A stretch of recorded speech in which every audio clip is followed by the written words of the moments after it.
Who is Sonia Sotomayor? By Stine. Intro and Chapter 1. Who is Sonia Sotomayor? New York City, May 25th, 2009.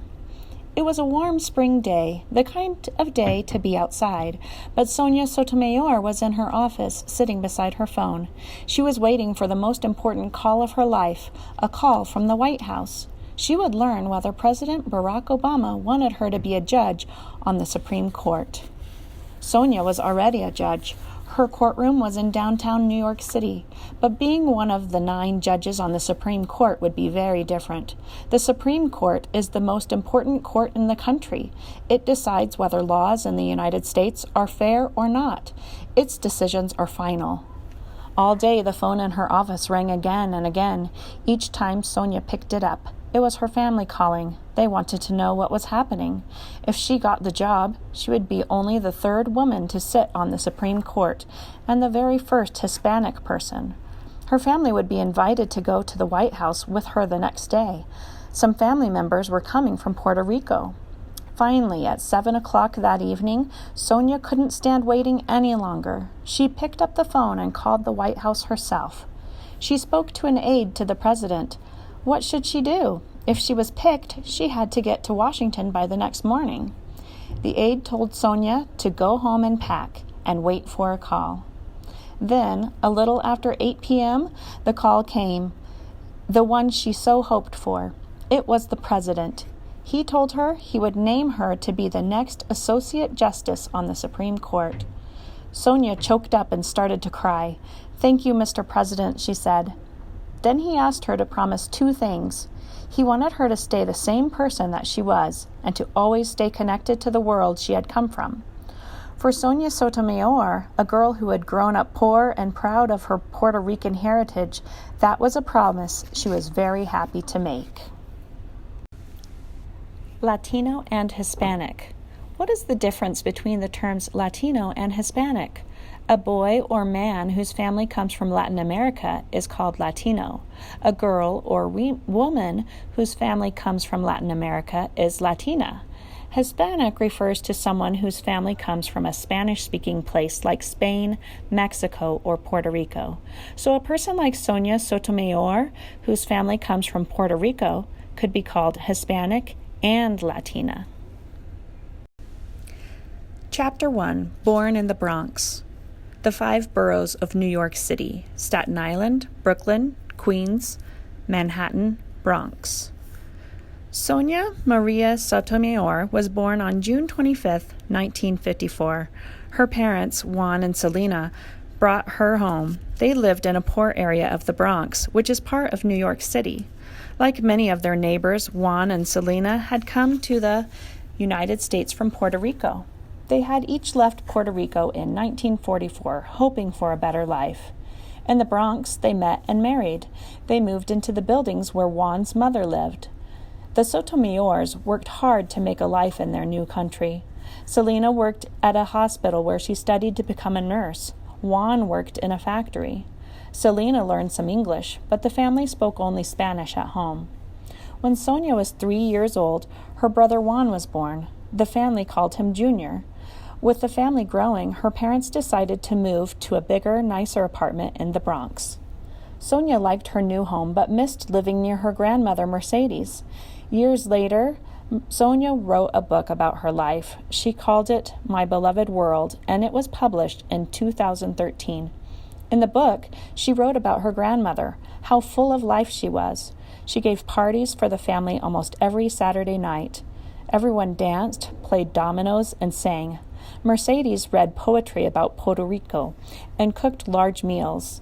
The apartment would fill with the smell of Puerto Rican food like chicken cooked with onions and garlic. Even as a child, Sonia liked pig's feet and pig's ears. When Sonia was very young, Mercedes began taking her to Puerto Rico for vacations. Sonia loved those trips. She never forgot the clear blue water of the ocean and the white sandy beaches of Puerto Rico. Puerto Rico. Puerto Rico is an island in the Atlantic Ocean. It is about 1,000 miles from Florida. The name Puerto Rico means rich port in Spanish. The island was owned by Spain for 405 years. That is why Spanish is the main language. But ever since 1898, Puerto Rico has been part of the United States. Although Puerto Rico is not a state, everyone born in Puerto Rico is an American citizen.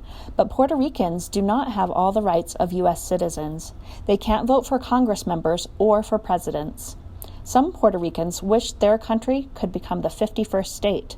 Others want Puerto Rico to be an independent nation, not part of the United States. Sonia Sotomayor has thought a lot about this question over the years, but it is tricky to decide. Sonia's father was a sweet man. He took Sonia on picnics, to the beach, and to Yankees games, but he drank too much. Her parents fought a lot because of this. When Sonia's father lost his job, Selena worked nights and weekends to support the family. She also worked to pay for Sonia and Junior to go to a Catholic school. Selena thought education was the most important thing in the world. But Sonia didn't like her school. It was called Blessed Sacrament. The nuns were very strict. They slapped kids who didn't behave. Sonia had other troubles as well. When she was almost 8 years old, she fainted in church. And this was not the first sign of a problem. Sonia often had no energy. She was thirsty all the time. She was losing weight. Selena took Sonia to the doctor right away. The doctor sent Sonia to Prospect Hospital in the Bronx for some tests. Selena worked at Prospect Hospital, so Sonia wasn't afraid at first. But when the tests were done, the doctor had bad news. Sonia had type 1 diabetes. Sonia had never seen her mother cry until that moment. Diabetes then and now. People with diabetes have too much sugar in their blood. Their bodies can't get rid of the sugar. There is medicine that keeps the sugar at a safe level. It is called insulin. Insulin is given through injections. The problem is that sugar levels can change very quickly, so people with diabetes have to test their blood all day long. They have to carry insulin with them all the time to give themselves shots. In the early 1960s, when Sonia was young, it was much harder to control diabetes. Many diabetics did not live as long as people without the disease. Today, however, treatment has improved. People like Sonia live much longer and lead active lives. Sonia was scared. She had to stay in the hospital for a week. When she got home from the hospital, Sonia felt better. But there was another problem. As Sonia explained in her book, her parents were nervous about giving her insulin shots. Selena was a nurse, but she hated the idea of hurting Sonia. Her parents started fighting about it. Sonia was always a girl who wanted to solve problems herself, so she climbed up on a chair near the stove to boil water for sterilizing the needle. Sterilizing means getting rid of germs. At first, her mother was worried. Should she really let a young girl use the stove and handle a needle? Nearly all parents would say absolutely not, but Selena decided to trust her child. From that day on, Sonia gave herself shots of insulin every day. Now that her disease was under control, she had more energy. But the very next year, her world changed again. Her father died suddenly of a heart attack. He was only 42 years old.